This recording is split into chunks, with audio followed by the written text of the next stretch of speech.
Bonjour à toutes et tous. Dadou ne peut pas être avec nous et Arlette nous rejoindra un peu plus tard. Donc, c'est à moi que revient l'honneur d'introduire nos échanges d'aujourd'hui. Donc, on accueille Rémi Sirvin, secrétaire général du CNAL, représentant le SE UNSA. Alors, vous le savez toutes et tous parce que vous avez plus d'ancienneté que moi dans la Ligue, mais juste un petit rappel, le CNAL a été créé en 1953 par le rassemblement de la FCPE, de la Fédération des DDEN, de l'UNSA Éducation et du SE UNSA et de la Ligue de l'enseignement. Son objet est de promouvoir la laïcité, notamment sur le champ de l'école. Et les fondateurs ont souhaité en faire un lieu d'échange autour des enjeux d'une école laïque, gratuite et une école de toutes et tous. Et pour info, la présidence du CNAL est tournante et la Ligue prendra la présidence en septembre prochain. Et dans l'actualité du CNAL, Jean-Paul, tu pourras revenir sur 2018 parce qu'il y avait une grande étude si c'est pertinent sur cette époque-là. Mais il y a une grande enquête qui est sortie le 9 mars dernier autour des enseignements délivrés dans les écoles hors contrat. Et moi, je l'ai parcouru pour préparer cette séance. Et il y a quand même des choses, je dirais, intéressantes et puis des choses qui inquiètent aussi un petit peu. Donc, Rémi nous en parlera tout à l'heure. Voilà, je ne vais pas la faire plus longue parce que je pense que ce n'est pas la peine. Donc, Rémi, si tu veux bien, c'est à toi. Merci, bonjour à toutes et tous, merci pour l'invitation. Comme vous le disiez à l'instant, le CNAL, c'est une organisation un peu particulière. C'est un collectif avant que n'existent les collectifs, puisqu'il n'y a quasiment pas de règles. Ça fonctionne quand même.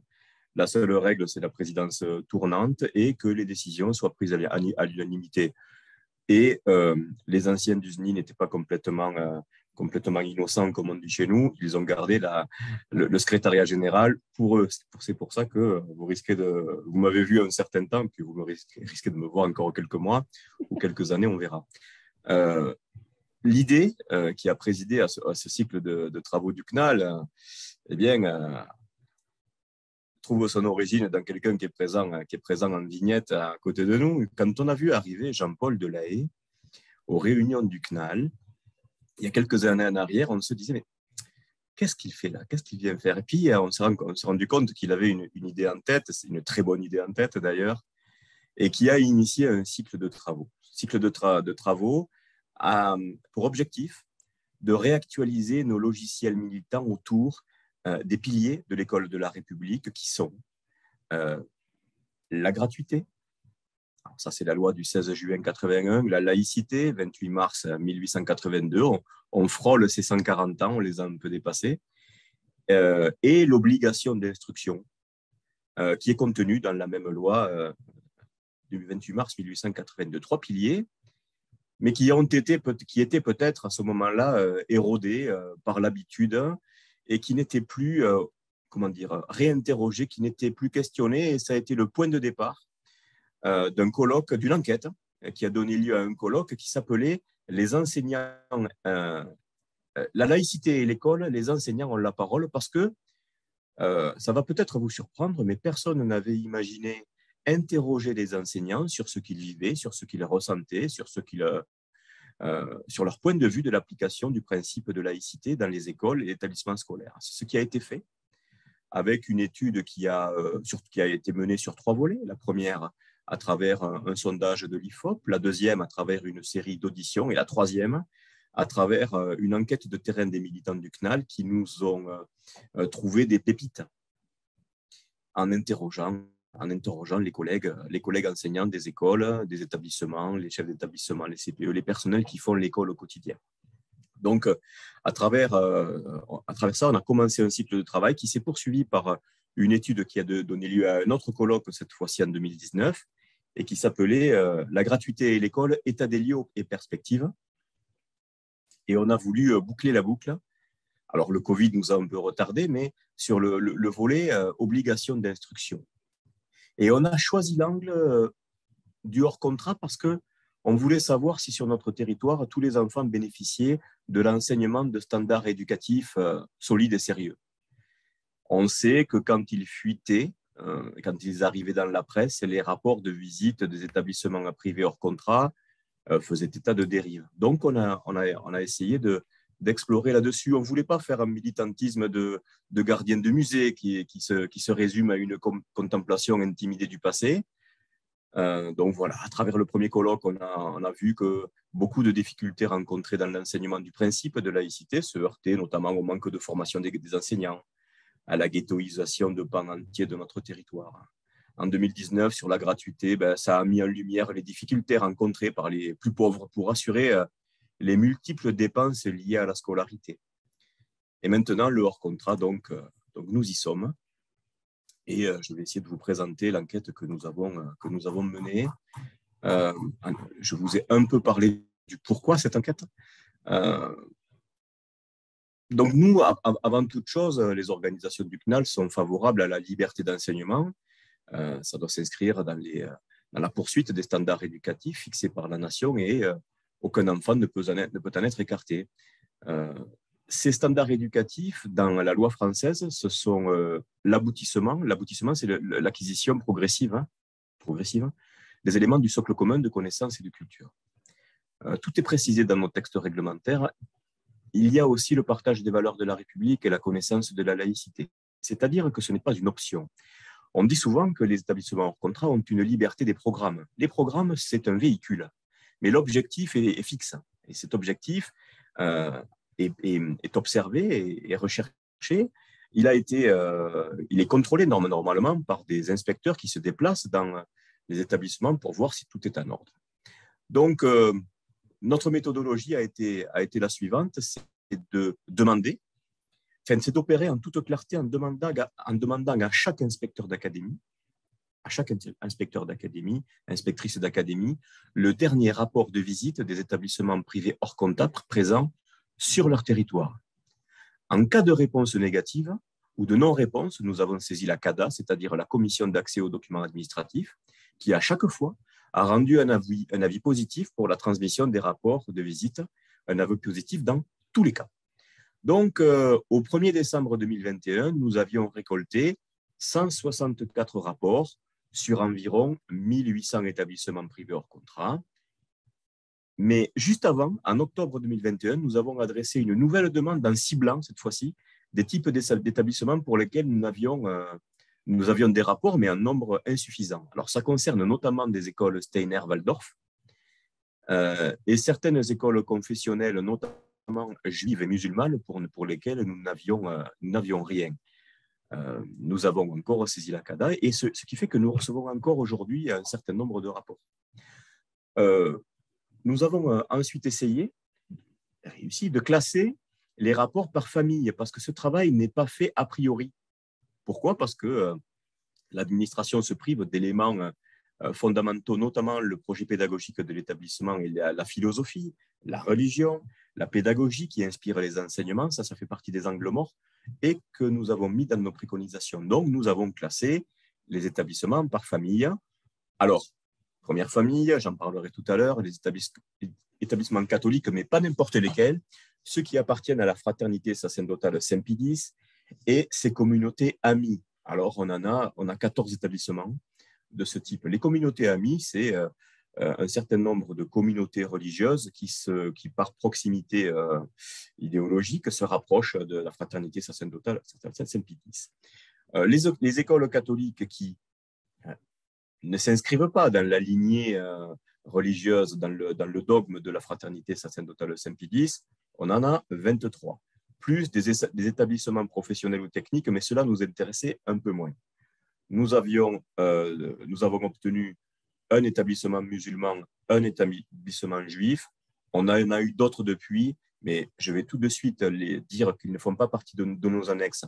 Premièrement, parce qu'on n'en a pas assez, Deuxièmement, parce que ce sont des établissements hors contrat, mais qui ont pour objectif d'être sous contrat, et les rapports de visite font état d'un certain sérieux. 45 établissements privés Montessori, 2 établissements Steiner-Waldorf, on en a eu plusieurs d'autres, on arrive à 5 ou 6 ensuite, 2 établissements Espérance banlieue, 2 établissements qu'on appelle des écoles démocratiques. Alors là, vous prendrez des guillemets très très épais pour entourer le terme démocratique. Ensuite, on avait une masse de 61 établissements qui étaient difficilement classables et leur particularité illisible. Par exemple, quand on se retrouve avec des établissements Freinet, Steiner, Montessori, ça fait partie des établissements inclassables parce qu'il n'y a pas vraiment d'identité, quelle qu'elle soit. On les a étudiés, mais c'est vrai qu'on n'a pas pu les rattacher à des familles. Donc, nous avons travaillé sur cette base de 164 rapports, c'est-à-dire 9% du total, ce qui constitue une base de travail significative. Ça démontre quand même combien l'administration de l'éducation nationale est rétive à la transparence sur cette question, y compris quand la commission d'accès aux documents administratifs donne un avis positif. On n'a jamais demandé des plans de sous-marins nucléaires. C'était simplement des rapports qui nous semblaient utiles pour éclairer l'opinion publique. Difficile d'obtenir des rapports d'établissements musulmans, juifs et appartenant à la mouvance Steiner-Waldorf. Difficile aussi d'avoir des établissements qui sont sous les feux des projecteurs, comme l'école de l'ancienne ministre de la Culture, Françoise Nyssen, qui est tangente de l'anthroposophie et des écoles Steiner. Difficile et impossible d'obtenir le rapport de visite de l'école de la belle-fille d'Emmanuel Macron, l'école Autrement, ouverte par Tiffaine Nozière il y a 2 ans. Donc, il n'existe pas de canevas national précis et ordonnancé quant à la forme que devraient prendre les rapports. Certains font une page à 4 recto verso, d'autres font une dizaine de pages. Certains sont plus bavards que d'autres. On a quand même réussi à en tirer une substantifique moelle. Je vais vous donner quelques précisions quant aux diverses familles qu'on a pu repérer. Et à la fin, je vous donnerai les différentes préconisations qu'on a pu échafauder avec un courrier à la Cour des comptes. Alors, je vais commencer par les écoles de la fraternité sacerdotale Saint-Pie X. C'est une société de prêtres catholiques qui a été fondée par Monseigneur Lefebvre en 1970 en opposition aux réformes mises en œuvre par Vatican II. Donc, on est sur un type de religiosité qui favorise la messe en latin, où le prêtre tourne le dos à l'Assemblée. On est sur des communautés très traditionnalistes. Des communautés traditionnalistes qui ont été repérées par la Miviludes, notamment sur un point, c'est la vaccination, parce qu'il y avait une docteure en géopolitique, Lucie Guimier, qui a mis en évidence qu'il y avait des patients zéro de l'épidémie des rougeoles des années 2000-2010 qui trouvaient leur source dans de telles écoles, et y compris dans leurs centres de vacances.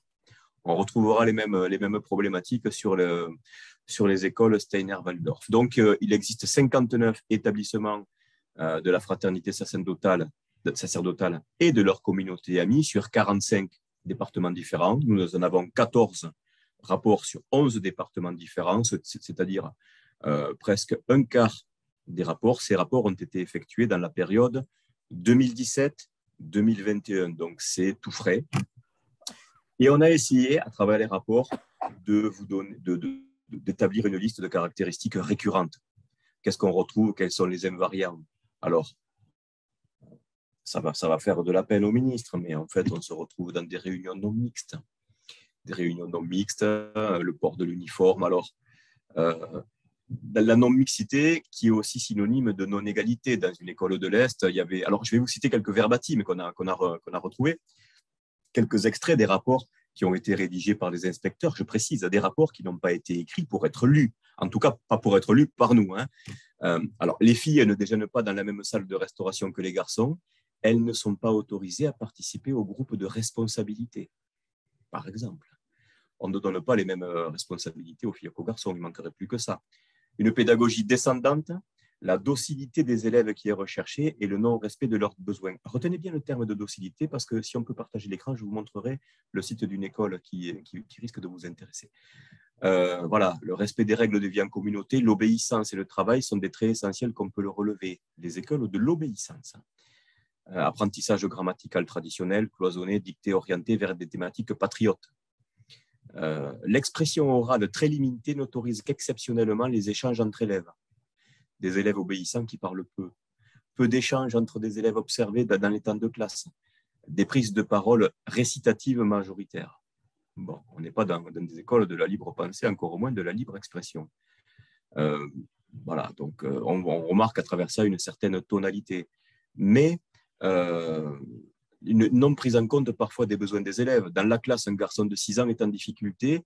Il y a des remarques dépréciatives sur son cahier, il faut raisonner, tu n'as pas réfléchi, alors que visiblement les activités sont trop complexes pour lui. Des présences d'annotation dans les évaluations observées comme pitoyables, qui interrogent sur le respect dû aux élèves. Autre caractéristique qu'on retrouve à chaque fois, c'est des manuels obsolètes. Alors, il y avait un inspecteur facétieux qui marquait que les traces des élèves font apparaître exclusivement des exercices d'entraînement visant l'automatisation des connaissances en appui des manuels datant des années 50 et 60 au lexique parfois éloigné du vocabulaire d'aujourd'hui. C'est sûr qu'un manuel qui a 70 ans écarte des mots qui sont présents aujourd'hui. Un rapport au corps aussi qui est mis à distance. Par exemple, une professeure fait état de l'interdiction qui lui a été faite d'aborder l'éducation à la sexualité en 3e. Ça pourrait intéresser des élèves de 3e, tout ça. L'éducation à la sexualité n'est abordée qu'au lycée grâce à un fascicule édité par l'établissement qui s'appelle « Les premiers jours de la vie ». Les méthodes contraceptives et les risques de transmission des IST n'y sont pas abordés. Hein? Alors, l'éducation morale et civique, dans ce contexte-là, bon, largement remplacée par de l'instruction religieuse, c'est-à-dire que l'accès à des valeurs morales, civiques et sociales se fait exclusivement à partir de situations issues de faits religieux de la morale chrétienne. Donc, l'inspecteur nous dit que l'acquisition et le partage des valeurs de la République, la construction d'une culture civique sont évincés. Ça pose problème parce que tout ça, là, ce ne sont pas des options pédagogiques, ce sont des objectifs d'enseignement fixés par la loi. Qu'est-ce qui s'est passé dans cette école? La réponse, c'est rien du tout. Rien du tout. Hein? Et un truc qu'on retrouve, un élément, un invariant qu'on retrouve aussi dans des écoles Steiner, Waldorf, mais sous un autre aspect, c'est pas d'éducation aux médias et à l'informatique ni au numérique. Alors, on s'aperçoit que le langage numérique, qui est un des piliers du socle commun, n'est pas enseigné et même parfois externalisé. On a un inspecteur qui nous dit en informatique que les parents s'engagent à assurer l'enseignement de l'informatique, un livret d'évaluation remis aux parents et complété par eux-mêmes en fin d'année. Ça, c'est étrange. Une autre école, il n'y a pas de CDI permettant une information par des documents type kiosque, ONICEP. Voilà. La communication avec le monde extérieur est très limitée. L'absence de couverture de réseau des opérateurs mobiles et l'isolation des bâtiments dans une clairière peuvent mettre en difficulté la structure en cas de coupure de la ligne téléphonique. Donc, un courrier ou une cabine téléphonique permet aux élèves de communiquer avec leur famille. Et les élèves sont quand même un peu coupés. Ils n'ont pas accès au programme de la radio ou de la télévision. C'est quand même une forme d'enfermement, tout ça. Donc, l'ouverture sur l'extérieur pose problème quand ce ne sont pas les contenus disciplinaires qui sont revisités. Des éléments choquants que je vais vous livrer. Le rôle de Vichy dans l'extermination des Juifs est mis sous silence et ce génocide n'est d'ailleurs pas mentionné dans le traitement de la Seconde Guerre mondiale. Voilà ce qu'on peut repérer dans des rapports très frais, hein. Je vous l'ai dit, 2017-2021. Le support de géographie porte une vision marquée par une représentation du monde par race humaine, noir-blanc, qui pose un souci majeur de conception erronée scientifiquement et potentiellement raciste ou à minima racialiste. Ça, c'est dans une école du Sud-Ouest. Donc, vous voyez bien qu'il y a un certain nombre de problèmes graves qui pèsent sur les apprentissages des élèves. Donc, on voit bien que dans de nombreuses écoles, de la fraternité Saint-Pédis et que des communautés associées, les objectifs du socle ne sont pas recherchés. Et parfois, on leur apprend des choses qui sont en dehors de la réalité historique et parfois même peut-être en dehors de la loi. En dehors de la loi. Je vais continuer. Alors, je pense que je vous ai quand même assez assommé avec la fraternité Saint-Pie-X. On va continuer donc avec des écoles hors contrat catholique et qui présentent parfois des caractéristiques qui sont similaires. Alors, pareil, des rapports qui vont de 2 à 15 pages. On s'est heurté à ce problème d'homogénéisation des rapports. Des manquements pédagogiques ont pu être observés dans ces établissements. Alors, il existe 140 établissements catholiques hors contrat en dehors de la fraternité Saint-Pie-X sur 79 départements. Nous avons pu obtenir 26 rapports sur 14 départements différents, c'est-à-dire presque 20% de ces rapports qui s'échelonnent sur la période 2012-2021. La plupart des rapports ont été établis dans les 4 dernières années tout de même. Des caractéristiques récurrentes qui concernent notamment le manque de recherche de développement de l'esprit critique. Bon, l'enseignement très traditionnel, sans surprise, mais cette question d'esprit critique reste importante. Quelques exemples. Le choix de support d'apprentissage très ancien, méthode de lecture datant de 1965, demeure plus contestable si l'on suit l'objectif de susciter une réelle émulation pour le goût de la lecture au cycle 2. Le type de pédagogie mise en œuvre s'inspire des principes catholiques et de la philosophie réaliste, s'attachant à donner aux enfants le goût du vrai, du bien, du beau. Aucune recherche documentaire dans quelque discipline que ce soit ne permet d'exercer l'esprit critique des élèves. Donc voilà, cet enfermement, on le retrouve quand même, c'est des choses qui marquent ces types d'enseignement, avec bien entendu la fermeture sur le monde, puisque l'accès à des publications de presse qui s'adressent à la jeunesse ne se retrouve pas. L'établissement, alors l'inspecteur nous dit l'établissement n'est pas connecté à Internet. Ça, c'est dans un établissement primaire et secondaire du Finistère. Là aussi, si l'établissement n'est pas connecté à Internet, le langage numérique tel qu'il est présent dans le socle ne peut pas être enseigné. Donc, l'établissement se met en ipso facto, en dehors de la réglementation. On remarque aussi des questions liées à l'hygiène et la sécurité. Alors, les inspecteurs d'académie ou anciens inspecteurs d'académie parmi nous savent de quoi je parle. Donc, dans la classe de maternelle, les enfants dorment à même le sol, dans des conditions d'hygiène insuffisantes. Les inspecteurs sont inquiets de la sécurité des enfants fréquentant un cabanon sans isolation avec des carreaux de verre cassés. Voilà. En tant que responsable de la mise en œuvre de la sécurité à l'école, Madame la directrice est invitée à prendre connaissance du document sur la sécurité au quotidien dans les écoles, enfin le règlement intérieur, le règlement départemental des écoles. Donc, sur les conditions matérielles des élèves, on a voulu faire un focus. Alors, c'est très intéressant. Un focus sur une école des Vosges. Et vous allez voir le traitement différencié qui est fait des conditions d'accueil des élèves du volet pédagogique. Sur les conditions d'accueil des élèves, voilà quelques exemples de verbatim. La noirceur des serpillères utilisées le matin montre que le nettoyage des sanitaires réalisé par les élèves est très sommaire. Les murs sont décrépits et parfois pleins de salpêtre, des toiles d'araignée sont présentes, la peinture tombe littéralement par morceaux. La température est globalement très basse, 12,5 dans les salles de l'externat, 14 dans les sanitaires de l'internat, etc., etc. Cet établissement a été contraint de faire des travaux en 2 fois, parce que la première fois, ce n'était pas suffisant.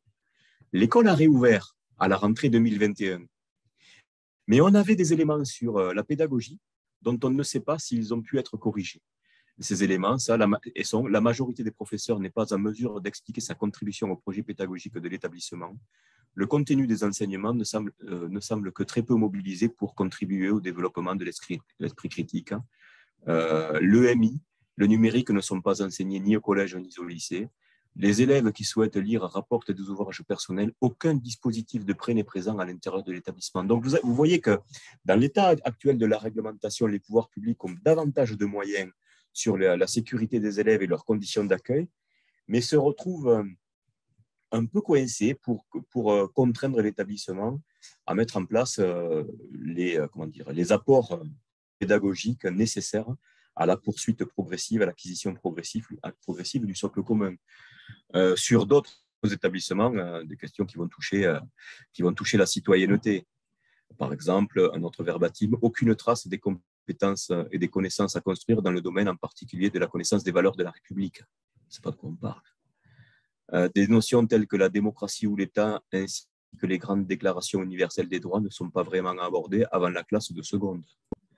On trouve aussi, bon, bien entendu, un mélange entre histoire et foi catholique.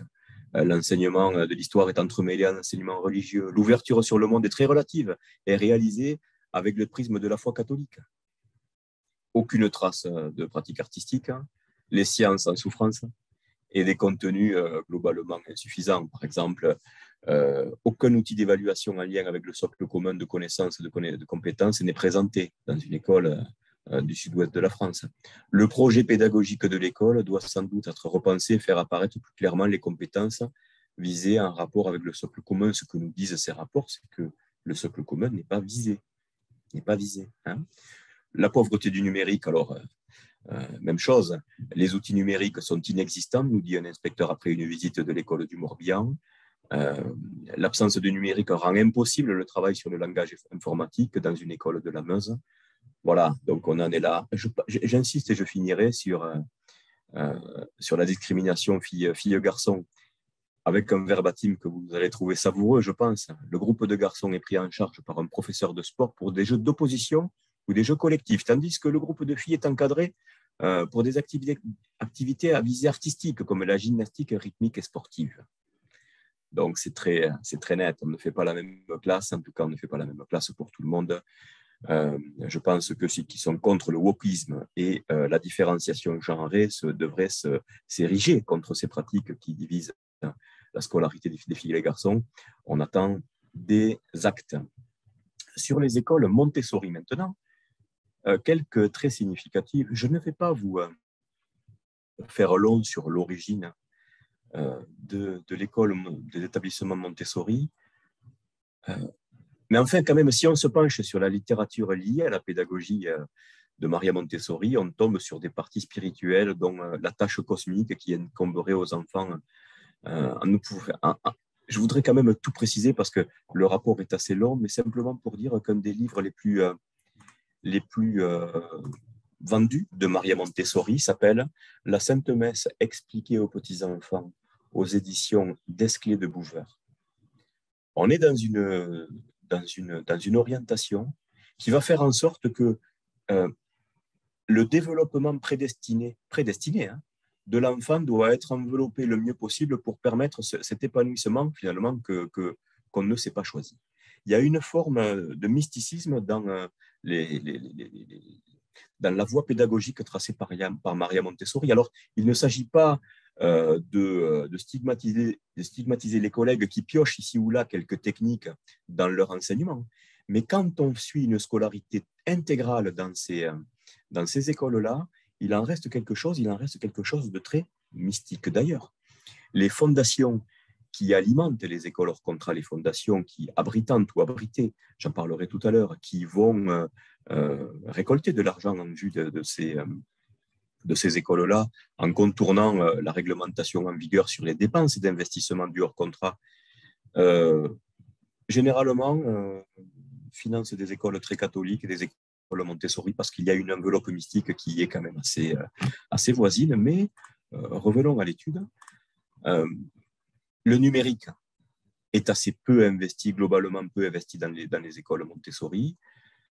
Les activités sont souvent individuelles. Et oui, l'apprentissage entre pairs n'est malheureusement pas aussi présent que dans d'autres types de pédagogie. Vous savez que si j'ai un programme prédestiné et que vous avez un programme prédestiné, eh bien, les voies pédagogiques ne pourront pas se confondre. Ça fait un peu penser à des couloirs, comme à la piscine, où on nage dans son couloir sans aller dans celui des autres. Donc, quelques verbatims encore. Concernant la réflexion et le discernement, l'équipe d'inspection n'a assisté à aucun échange entre élèves. Aucun élément n'a pu être observé en ce qui concerne les valeurs de la République, ni aucun échange entre les élèves concernant la réflexion. Voilà. Sur le temps de regroupement, nous faisons le constat que la parole de l'éducatrice est prépondérante. Les activités sont très individualisées et n'appellent que peu d'interactions entre pairs. L'absence aussi d'activités sportives ou d'espaces dédiés à l'EPS.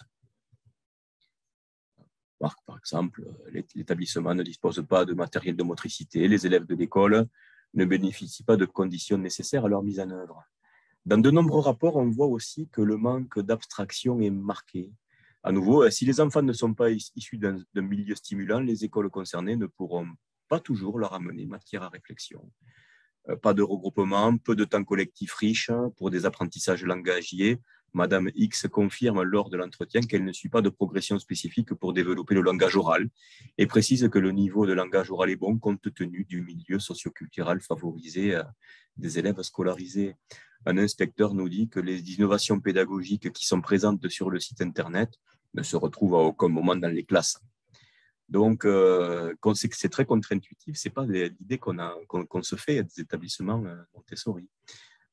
Voilà, les activités proposées appellent des réserves importantes, insuffisamment réfléchies au regard des compétences fondamentales qu'il convient de travailler avec les élèves de maternelle. Les situations proposées ne garantissent en rien des apprentissages favorisant l'entrée dans les apprentissages de l'école élémentaire. Donc, on voit aussi une professionnalité discutable, puisque dans une école de Gironde, un inspecteur dit que l'école n'évalue pas ses élèves. Ensuite, pas d'émulation entre pairs, production d'écrits de faible qualité et de faible quantité, suivi délicat des élèves à besoins éducatifs particuliers. Donc, un inspecteur peu bavard mais très évocateur nous indique qu'une éducation cosmique est mise en place. Bien.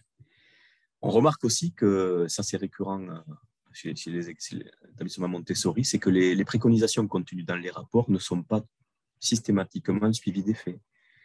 Un verbatim nous dit que l'organisation pédagogique actuelle, en l'attente d'une nouvelle enseignante à la rentrée prochaine, n'est ni satisfaisante ni responsable. Ça, c'est 2017. Il ne s'est pas passé grand-chose. Après une lettre du CRIP, c'est la cellule des informations préoccupantes saisie par les parents, une inspection a pu avoir lieu, mais sans que l'école soit fermée pour autant. Les difficultés relationnelles avec les familles ont conduit à diviser par deux les effectifs de l'école, compte tenu d'apprentissages très sommaires, non structurés, non progressifs. Donc, c'est des choses qu'on retrouve aussi. Et malgré ça, ça reste quand même très onéreux pour les familles, puisque les coûts de la scolarité sont très variables, puisqu'ils vont de 3 000 à plus de 11 000 euros pour une année. Ces montants s'étudient hors cantine, bien sûr.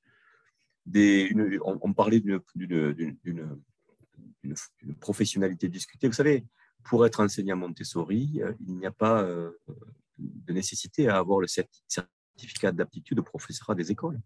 Mais par contre, on peut suivre des formations dans des centres spécialisés comme l'Institut supérieur Maria Montessori qui propose des formations pour chacune des ambiances pour un coût de 10 000 euros annuels en moyenne. Donc ensuite, on va passer à un autre type d'école, c'est les écoles Steiner. Peu de chiffres, mais des caractéristiques récurrentes. Alors, je ne vais pas alourdir mon propos avec l'origine des écoles Steiner, mais je vous ferai passer le dossier que vous pourrez lire si vous ne l'avez pas déjà. On remarque alors, comme on a vu le voir dans d'autres types d'écoles, une fermeture vis-à-vis de la société, un rejet de la technologie, avec des verbatims. Il convient de souligner le peu de livres de littérature de jeunesse mis à disposition des élèves. La presse est absente de l'établissement. L'accès direct aux ressources numériques n'est pas possible sur le site dans la mesure où il n'y a pas de matériel dans les classes. Autre école, les salles de classe ne sont équipées ni d'ordinateurs ni de vidéoprojecteurs, des choix justifiés par l'équipe pédagogique. Comment, après ça, peut-on enseigner les objectifs du socle commun? Ce n'est pas possible. Des petites classes sans apprentissage scolaire. À partir au jardin d'enfants, c'est-à-dire de 3-6 ans, il n'y a pas de contenu scolaire à proprement parler. Les enfants ne réalisent aucune activité de préparation à la lecture, à l'écriture ou en mathématiques. Quasi aucun livre n'est à la disposition des élèves. Autre verbatim, les essais d'écriture sont absents au niveau maternel et limités en première classe. Donc, pas grand-chose avant la maternelle. L'autonomie et la capacité de discernement des élèves n'est pas considérée. Il n'y a pas d'affichage concernant le 119, Allô enfants en danger. C'est des choses qui ont été observées. L'observation du jour n'a pas permis de mesurer dans quelle mesure le projet de l'enseignant envisage de démener les élèves à développer l'esprit critique, comprendre un choix moral et le discuter. Très intéressant. Très intéressant. Ensuite, on observe des enseignements manquants ou lacunaires. On retrouve ça, par exemple, au niveau de l'éducation physique et sportive. Un verbatim est intéressant parce qu'il nous dit que l'enseignement de la natation se fait dans le cadre familial, des activités athlétiques ou gymniques ne sont pas pratiqués. C'est-à-dire que finalement, des éléments obligatoires des enseignements comme l'activité natation n'est pas enseigné, puis on dit aux parents, débrouillez-vous. C'est quand même assez choquant parce qu'ils sont quand même, ça fait partie des objectifs réglementaires aussi. L'histoire et la géographie ne sont pas traitées en classe et aucune activité favorisant la création artistique n'a pu être observée. Je terminerai juste par un propos qui va vous intéresser. Ça ne fait pas partie de notre rapport, mais d'un rapport qu'on a reçu récemment, parce qu'on continue d'en recevoir, où dans une école de l'Allier, une équipe d'inspecteurs est venue enquêter. Ils étaient 6 et ils ont assisté à une séance d'expression corporelle où les enfants chantaient et dansaient ensemble. Il s'avérait que ce n'était pas du tout de l'expression corporelle, mais ça, c'est notre analyse qui a pu le déterminer. C'était une séance de rythmie, c'est-à-dire une connexion chantée et dansée aux forces cosmiques, qui fait partie intégrante des séquences d'apprentissage qui sont repérées dans les écoles stellaires. Donc, les inspecteurs n'étaient malheureusement pas au courant qu'ils ont assisté à une cérémonie ésotérique mise en œuvre par les enfants. Voilà. Je terminerai avec les écoles Espérance banlieue. Alors, les écoles Espérance banlieue, ce sont des écoles qui sont connues, puisque c'était des choses qui avaient été mises en place après les émeutes de 2005 dans les banlieues, avec l'objectif affiché d'expérimenter un projet éducatif alternatif, traditionnaliste pour les élèves issus des banlieues populaires. Et à l'époque, des personnalités comme le journaliste Harry Roselmack, l'auteur Alexandre Jardin ou alors Jamel Debbouze ont participé à la propulsion du réseau Espérance banlieue, des écoles qui se caractérisent par des marqueurs tels que le port de l'uniforme, le lever des couleurs au son de la Marseillaise, pour enraciner ou réenraciner culturellement les jeunes issus des banlieues populaires. Quelques problèmes dans ce réseau Espérance banlieue, puisqu'une inspection de l'inspection générale était allée enquêter, on n'a pas pu se la procurer. Il y avait des problèmes financiers avec des accusations d'escroquerie, de blanchiment. Ça avait fait un peu scandale. Il reste quand même un certain nombre d'écoles Espérance banlieue. On en a récupéré seulement 2 sur 15. 2 sur 15, où on voit quelques carences pédagogiques. Quelques carences pédagogiques, notamment au niveau des élèves ayant des besoins éducatifs particuliers qui ne bénéficient pas de ce qu'il leur faudrait pour bien travailler. Il y a un inspecteur qui indique que lors de l'entretien, la directrice de l'établissement s'est montrée particulièrement accessible et ouverte à la discussion. Nous sommes conscients qu'elle découvre la structure depuis peu, c'est-à-dire qu'il y a beaucoup de turnover dans les responsables de ces écoles. Ça, c'est des choses qu'on a pu repérer aussi. Des écoles qui se basent sur l'enseignement des savoirs fondamentaux. Bon, on ne peut pas leur reprocher jusque-là, mais ce qu'on observe, et ça c'est de manière assez fréquente sur les écoles Espérance banlieue, c'est 2 absences. La première absence, c'est l'absence du numérique. La deuxième absence, c'est le non-enseignement des langues vivantes étrangères. Alors, chose intéressante, ça fait partie des objectifs du socle commun, les 2. Quand une école hors contrat s'engage, fait sa déclaration d'ouverture, elle s'engage à les enseigner. Et on voit de manière récurrente que ces pans du socle ne sont pas enseignés quand même. Alors, on en parlera tout ça dans nos préconisations. Je termine avec très rapidement sur les écoles démocratiques. On a reçu 2 rapports. 2 rapports d'écoles qui ont été fermées. Et au regard de ce que je vais vous dire, le plus choquant, c'est que la première a été fermée au bout de 3 ans et la deuxième au bout de 4 ans. C'est long pour fermer une école privée hors contrat, parfois, notamment sur les volets pédagogiques. Alors, j'ai quelques verbatims qui vont vous laisser pantoise et pantois. Les travaux écrits observés laissent peu d'initiatives et permettent donc peu de développement des compétences au sens de la définition du socle commun.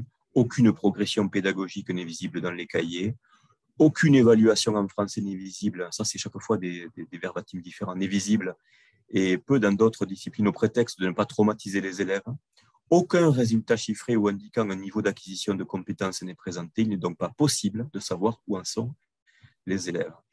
Les cahiers sont mal tenus, rarement visés, sauf en histoire-géographie. On ne sait pas pourquoi d'ailleurs. La maîtrise de la langue dans la trace écrite est catastrophique. Des erreurs sont également repérées au tableau et dans les documents des élèves. Dans un classeur d'un élève de 14 ans qui a pour projet de se présenter au DNB, on trouve une dizaine de feuilles de mathématiques, 2 fiches dactylographiées d'une page, chacune portant sur la Première et la Seconde Guerre mondiale, une fiche dactylographiée recto verso sur le système scolaire, une feuille au format A5 qui est un formulaire de projet sur lequel l'élève a écrit « Je veux faire une cambade en bois, il me faudrait 60 €. D'après lui, il s'agit d'un projet de l'année dernière. Donc, des élèves qui sont laissés quasiment à l'abandon. Donc, 2 écoles qui font état de verbatim, qui sont tous de cet acabit. Bon, on n'est plus dans la liberté d'enseignement. Il y a la liberté, mais sans les enseignements. Donc, voilà un peu ce qu'on a pu trouver dans les écoles démocratiques. Voilà ce qu'on a pu émettre comme préconisation au regard de ces rapports, c'est-à-dire que à l'instar de ce qui a pu se passer pour l'instruction en famille, le régime d'autorisation doit être la règle. Pour aujourd'hui, pour ouvrir un établissement hors contrat, c'est encore sous le régime de la déclaration. C'est encore sous le régime de la déclaration, sauf que dans trop de cas, on a pu voir que les pouvoirs publics se plaçaient finalement par leur manque d'encadrement juridique dans une situation de fait accompli. Et une fois que l'école est ouverte, des contrôles sont opérés et on a pu voir, si on veut être tout à fait objectif, un durcissement des contrôles des établissements privés hors contrat. Mais le filtre à l'ouverture est trop faible pour nous. Le filtre à l'ouverture est trop faible. Ça, c'est la première préconisation, passer d'un régime de déclaration à un régime d'autorisation. La deuxième préconisation concerne le projet pédagogique. C'est-à-dire que si on prenait sous nos yeux un formulaire pour déclarer l'ouverture d'un établissement privé hors contrat, il y a une case qui s'appelle « Objet d'enseignement ».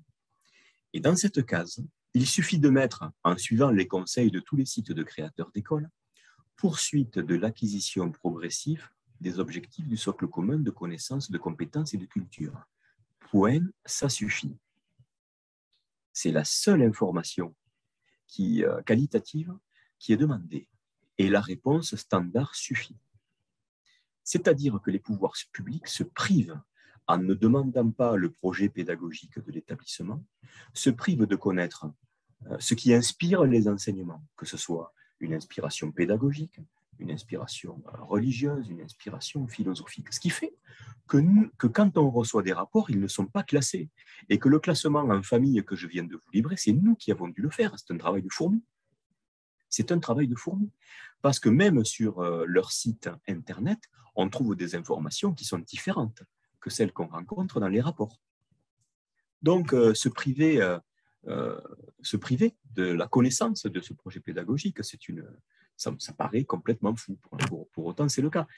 Et alors, c'est d'autant plus incompréhensible que le décret du 15 février 82, qui porte sur l'instruction en famille, précise que maintenant, pour scolariser son enfant en famille, eh bien, les parents doivent motiver la demande d'autorisation par l'existence d'une situation propre à l'enfant et qui comprend réglementairement la description de la démarche et des méthodes pédagogiques mises en œuvre pour permettre aux enfants d'acquérir les connaissances du socle.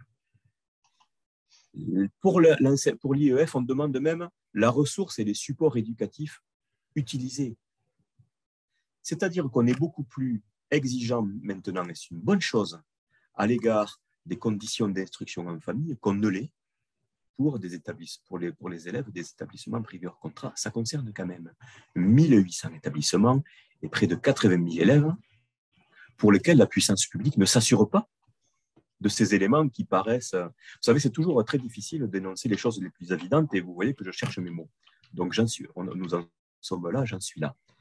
Donc, première préconisation, deuxième préconisation. La troisième, c'est que le préfet doit pouvoir prononcer la fermeture d'un établissement dès lors que l'acquisition du socle commun et des valeurs de la République est défaillante.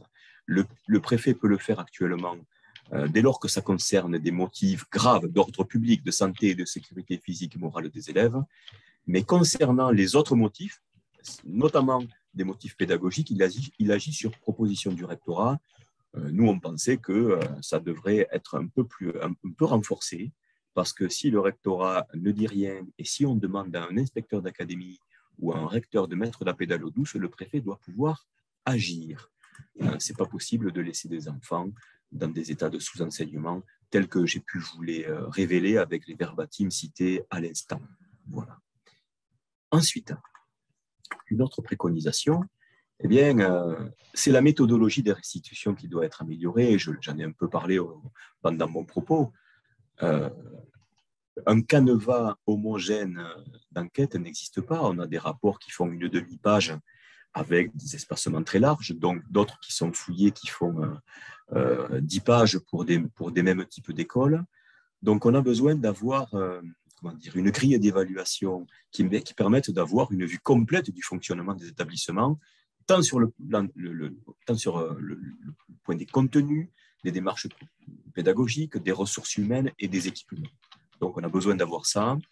Et on a une dernière préconisation qui s'adresse, bien entendu, aux parents. Nous, on part du principe que chaque parent veut le mieux pour son enfant. C'est bien normal. Mais des parents sont soumis nous semble-t-il, à des lois qui sont des lois du marketing et qui les induisent en erreur.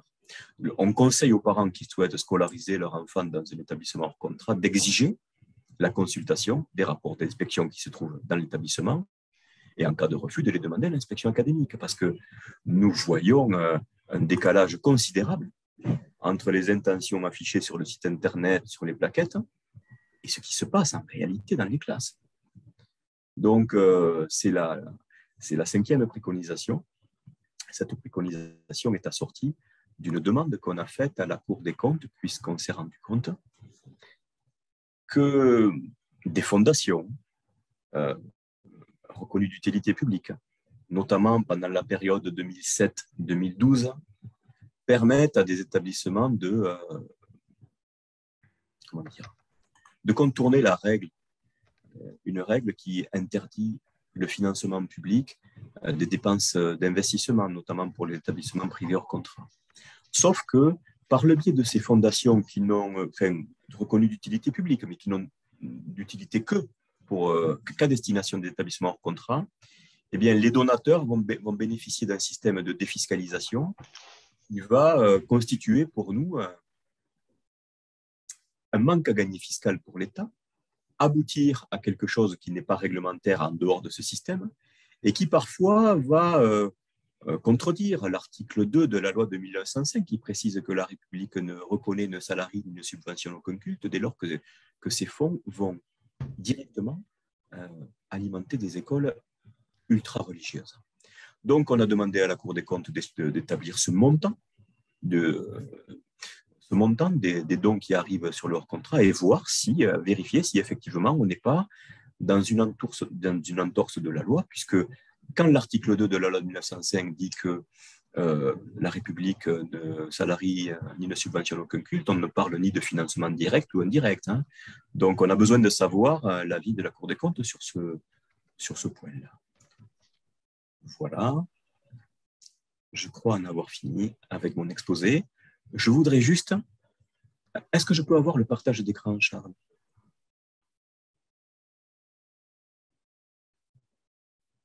Tu ne m'entends pas. Alors, le partage d'écran, moi je te... Oui, partager. Alors, je vais voilà, ça c'est mon propos, je vais vous amener sur le site d'une école privée hors contrat d'un département que je connais bien qui s'appelle l'Aude. Et ça, c'est la communauté des Dominicaines de Fangeau, qui est une communauté amie de la fraternité sacerdotale Saint-Pidis. Et je vais alors, vous allez voir que c'est écrit en plusieurs langues parce qu'il y a des parents qui inscrivent leurs enfants venant de pays étrangers. Ce n'est pas un recrutement local. Et vous allez voir que l'onglet « Faire un don », eh bien, celui-là reste présent dans toutes les pages. Et je vais juste vous emmener sur une page. C'est une école qui est non mixte parce que c'est une école de filles. Et on va aller à la page enseignement. Et ici, je vous amène ici. Qu'attendons-nous de nos élèves? Et je vous laisse lire tout ça. Excusez-moi, je vous laisse lire ce passage-là.